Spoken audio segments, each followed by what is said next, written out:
Hello everyone, welcome to Kavita Kannada vlogs. ಎಲ್ಲರೂ ಹೇಗಿದ್ದೀರಾ? ಚೆನ್ನಾಗಿದ್ದೀರಾ ಅಂತ ಅಂದ್ಕೊಂಡಿದ್ದೀನಿ. ನಾನು ಕೂಡ ತುಂಬಾ ಚೆನ್ನಾಗಿದ್ದೀನಿ. ಆ್ಯಕ್ಚುಲಿ ಇವತ್ತು ಮಾರ್ನಿಂಗ್ 6 o'clockಗೆ ಎದ್ಬಿಟ್ಟೆ.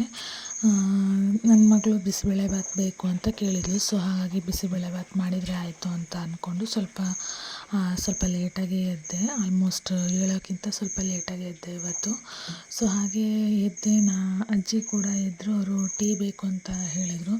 ಸೊ ಹಾಗಾಗಿ ಟೀಗೆ ಇಟ್ಕೊಳ್ಳೋಣ, ಫಸ್ಟು ಟೀಗೆ ಇಟ್ಕೊಂಡು ಆಮೇಲೆ ಬ್ರೇಕ್ಫಾಸ್ಟ್ಗೆ ರೆಡಿ ಮಾಡಿಕೊಂಡ್ರೆ ಆಯಿತು ಅಂತ ಅಂದ್ಕೊಂಡು ಟೀಗೆ ಇಡ್ತಾಯಿದ್ದೀನಿ. ಬೆಳಿಗ್ಗೆ ನಾವು ಎಷ್ಟೇ ಬೇಗ ಇದ್ರೂ ಕೂಡ ಮತ್ತೂ ಸ್ವಲ್ಪ ಲೇಟೇ ಆಗಿಬಿಡತ್ತೆ ಬ್ರೇಕ್ಫಾಸ್ಟು. ನಾವು ಅಂದ್ಕೊಂಡಿರೋ ಟೈಮಿಗೆ ಆಗೋದೇ ಇಲ್ಲ. ಒಂದೊಂದು ದಿನ ಏನಾಗುತ್ತೆ, ಸ್ವಲ್ಪ ಬೇಗ ಆಗಿಬಿಡತ್ತೆ. ಕೆಲವೊಂದು ದಿನ ಏನಾಗುತ್ತೆ, ನಾವು ಅಂದ್ಕೊಂಡಿರೋ ಟೈಮ್ ರೀಚ್ ಆಗೋದಕ್ಕೆ ಆಗೋಲ್ಲ. ಹೇಗೆ ಬೆಳಗ್ಗೆ ಟೈಮ್ ಹೋಗುತ್ತೆ ಅನ್ನೋದು ಕೂಡ ಗೊತ್ತಾಗೋದಿಲ್ಲ. ಅಷ್ಟು ಫಾಸ್ಟಾಗಿ ಟೈಮು ಕಳೀತಾ ಇರುತ್ತೆ. ನನಗೂ ಕೂಡ ಇವತ್ತು ಹಾಗೆ ಅಂತ ಅನಿಸಿದ್ದು. ಸ್ವಲ್ಪ ಬೇಗನೆ ಬ್ರೇಕ್ಫಾಸ್ಟ್ ಮುಗೀತು. ಅದು ಹೇಗೆ ಇವತ್ತು ಬ್ರೇಕ್ಫಾಸ್ಟು ಇಷ್ಟು ಬೇಗ ಮಾಡಿದೆ ಅಂತಂದರೆ, ಯಾಕಂದರೆ ನನ್ನ ಚಿಕ್ಕ ಮಗಳು ಇವತ್ತು ಎದ್ದೇ ಇರಲಿಲ್ಲ. ಸೊ ಹಾಗಾಗಿ ನನಗೆ ಸ್ವಲ್ಪ ಬ್ರೇಕ್ಫಾಸ್ಟ್ ಬೇಗ ಆಯಿತು. ಅವಳು ಇವತ್ತು ಎದ್ದಿದ್ದು ಅಂದರೆ 8 ಗಂಟೆಗೆ ಎದ್ಲು ಅವಳು ಬೆಳಗ್ಗೆ. ಸೊ ಹಾಗಾಗಿ ನನಗೆ ಬ್ರೇಕ್ಫಾಸ್ಟು ಸ್ವಲ್ಪ ಬೇಗನೆ ಆಯಿತು ಅಂತಲೇ ಹೇಳ್ಬೋದು. ನನ್ನ ಬ್ರೇಕ್ಫಾಸ್ಟ್ ಎಲ್ಲ ಮುಗಿದ ಮೇಲೇ ಅವಳು ಎದ್ದಿದ್ದು. ಸೊ ಅವಳು ಚೆನ್ನಾಗಿ ನಿದ್ದೆ ಮಾಡಿದ್ಲು ಅಂದರೆ ನನಗೆ ಕೆಲಸ ಆರಾಮ ಅಂತ ಅನಿಸ್ಬಿಡತ್ತೆ. ಬಟ್ ಅವಳು ಎದ್ಲು ಅಂದರೆ ಯಾವ ಕೆಲಸನೂ ಅಷ್ಟು ಈಸಿ ಅಂತ ಅನಿಸೋದೇ ಇಲ್ಲ. ಆ ಥರ ಹಿಂಸೆ ಮಾಡಿಬಿಡ್ತಾಳೆ ಅವಳು. ಸೊ ಹಾಗಾಗಿ ಸ್ವಲ್ಪ ಬೇಗನೆ ಬ್ರೇಕ್ಫಾಸ್ಟ್ನ ಮುಗಿಸ್ಕೊಳ್ಳೋಣ ಅಂತ ಅಂದ್ಕೊಂಡು, ಅವಳು ಎಲ್ಲಿ ಎದ್ಬಿಡ್ತಾಳೋ ಅನ್ನೋ ಒಂದು ಟೆನ್ಷನ್ನಲ್ಲಿ ಬೇಗ ಮುಗಿಸ್ಕೊಂಡೆ.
ನನ್ನ ಮಗಳು ಕೂಡ ಸ್ವಲ್ಪ ಲೇಟಾಗಿ ಎದ್ಲು ಇವತ್ತು, ನಾನೇ ಮಲ್ಕೊಳ್ಳಿ ಅಂತಂದು ನಾನು ಸುಮ್ಮನೆ ಆಗಿದ್ದೆ.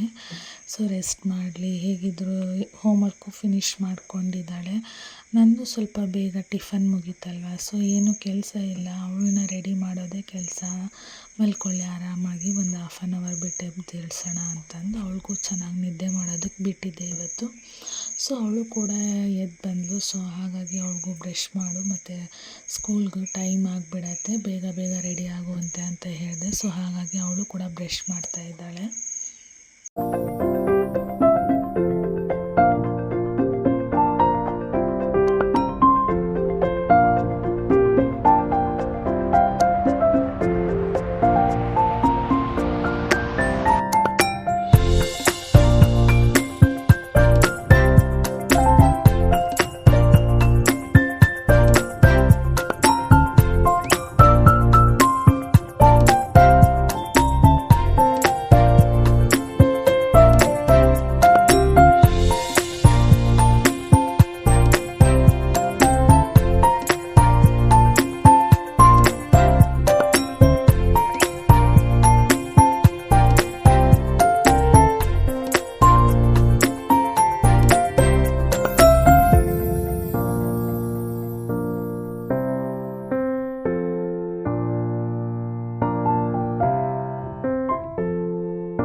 ಮತ್ತು ನನ್ನ ಮಗಳ ಲಂಚ್ ಬಾಕ್ಸ್ ಕೂಡ ರೆಡಿ ಮಾಡ್ತಾಯಿದ್ದೀನಿ.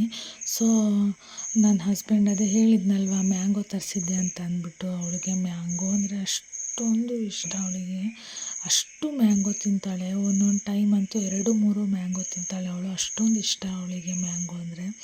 ಸೊ ಹಾಗಾಗಿ ಲಂಚ್ ಬಾಕ್ಸ್ಗೂ ಕೂಡ ಮ್ಯಾಂಗೋನೇ ಬೇಕು ಅಂತ ಹೇಳಿದ್ಲು. ಸೊ ಅದನ್ನೇ ಕಟ್ ಮಾಡಿಬಿಟ್ಟು ಇಡ್ತಾಯಿದ್ದೀನಿ. ಅವಳ ಒಂದು ಲಂಚ್ ಬಾಕ್ಸ್ ಪ್ರಿಪೇರ್ ಮಾಡಬೇಕು ಅಂದ್ರೇ ಒಂಥರ ಟೆನ್ಷನ್ನು. ಏನು ಮಾಡೋದು, ಏನು ತಿಂತಾಳೋ ಇಲ್ವೋ, ವಾಪಸ್ ಹಾಗೆ ತೊಗೊಂಡು ಬಂದುಬಿಡ್ತಾಳೋ ಏನೋ ಬಾಕ್ಸು ಅಂತಲೂ ಒಂದು ಕಡೆ ಅನ್ನಿಸ್ತಾ ಇರುತ್ತೆ. ಆ್ಯಕ್ಚುಲಿ ಅವಳಿಗೆ ಇಷ್ಟ ಇಲ್ಲದೇ ಇರೋ ಬ್ರೇಕ್ಫಾಸ್ಟ್ ಮಾಡಿದರೆ ಅವಳು ತಿನ್ನೋದೇ ಇಲ್ಲ, ಬಾಕ್ಸ್ನ ಹಾಗೆ ವಾಪಸ್ ತೊಗೊಂಡು ಬಂದುಬಿಡ್ತಾಳೆ ಮನೆಗೆ. ಸೊ ಹಾಗಾಗಿ ಅವಳಿಗೆ ನಾಳೆ ಏನು ಬೇಕು ಅಂತ ಇವತ್ತೇ ಕೇಳಿಬಿಟ್ಟು ನಾನು ಆಲ್ಮೋಸ್ಟ್ ಬ್ರೇಕ್ಫಾಸ್ಟ್ನ ರೆಡಿ ಮಾಡಿಬಿಡ್ತೀನಿ. ಕೆಲವೊಂದು ಟೈಮ್ ಎಲ್ಲಾದರೂ ಕೇಳೋದನ್ನು ಮರೆತು ಏನಾದರೂ ಬೇರೆ ಬ್ರೇಕ್ಫಾಸ್ಟ್ ಮಾಡಿದರೆ ತಿನ್ನೋದೇ ಇಲ್ಲ, ಬಾಕ್ಸು ಕೂಡ ಹಾಗೆ ತೊಗೊಂಡು ಬಂದುಬಿಡ್ತಾಳೆ. ಸೊ ಹಾಗಾಗಿ ನಾನು ಬ್ರೇಕ್ಫಾಸ್ಟ್ ಮಾಡೋದಾದರೆ ಅವಳನ್ನ ಕೇಳಿಬಿಟ್ಟೇ ಮಾಡೋದು.